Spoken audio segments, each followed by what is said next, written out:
Music by विशाल बाबू।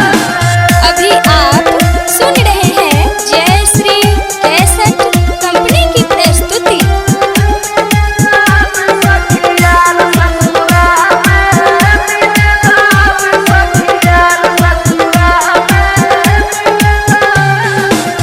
दिलवा के बात सखी कहलो ना चाहता हमसे, हाय हाय दिलवा के बात सखी कैसे बताई, कहलो ना चाहता हमसे कैसे समझाई, कैसे समझाई, कैसे समझाई सखी। दिलवा के बात सखी कैसे बताई, कहलो ना चाहता हमसे कैसे समझाई। हो गइल शादी तब हमके सतावे, हो गइल शादी तब हमके सतावे सखी यार ससुरा में, यार ससुरा सखी यार ससुरा हमें मिलेला बे सखी यार ससुरा हमें मिलेला बे सखी यार ससुरा में मिलेला बे सखी यार ससुरा में मिलेला बे यार ससुरा में मिलेला बे सखी यार ससुरा में। अभी आप सुन रहे हैं जय श्री कैसेट कंपनी की प्रस्तुति।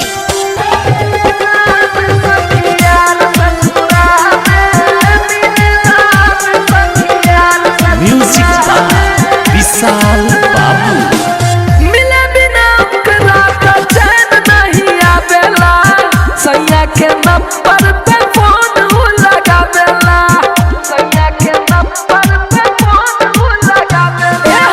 मिले बिना ओकरा का चैन नहीं आवेला, सैया के नंबर पे फोन उ लगावेला। पूछेला सैया तो भैया बतावे, पूछेला सैया तो भैया बतावे सखी यार ससुरा में, यार ससुरा सखी यार ससुरा हमें मिलेला बे सखी यार ससुरा हमें मिलेला बे सखी यार ससुरा में मिलेला बे सखी यार ससुरा में मिलेला बे यार ससुरा में मिलेला बे सखी यार ससुरा में। अभी आप सुन रहे हैं जय श्री कैसेट कंपनी की प्रस्तुति।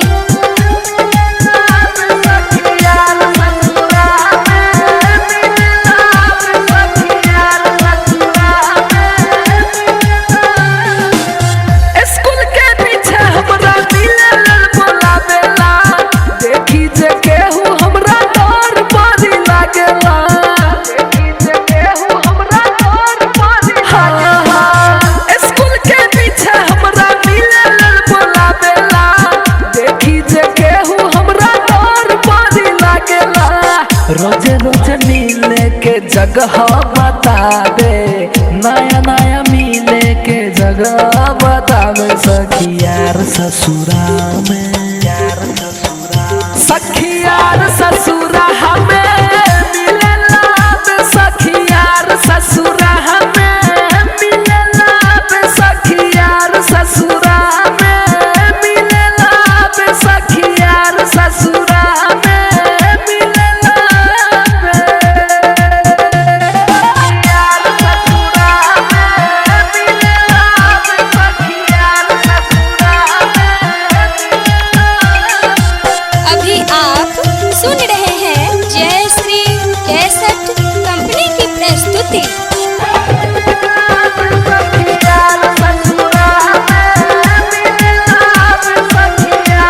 म्यूजिक बाय विशाल बाबू।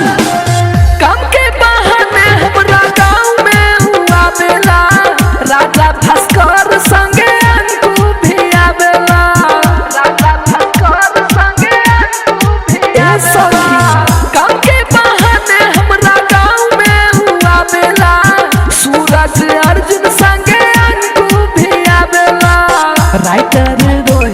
के चक्कर लगावे, साइकिल से रोहित घर के चक्कर लगावे। सखी यार ससुरा हमें सखी यार ससुरा हमें मिले लाभ, सखी यार ससुरा हमें मिले लाभ, सखी यार ससुरा हमें मिले लाभ, सखी यार ससुरा हमें मिले लाभ। दिलवा के बात सखी कहलो ना चाहता हमसे, हाय हाय दिलवा के बात सखी कैसे बताई, कहलो ना चाहता हमसे कैसे समझाई, कैसे समझाई सखी। दिलवा के बात सखी कैसे बताई, कहलो ना चाहता हमसे कैसे समझाई। हो गइल शादी तब हमके सतावे, हो गइल शादी तब हमके सतावे। सखी यार ससुरा में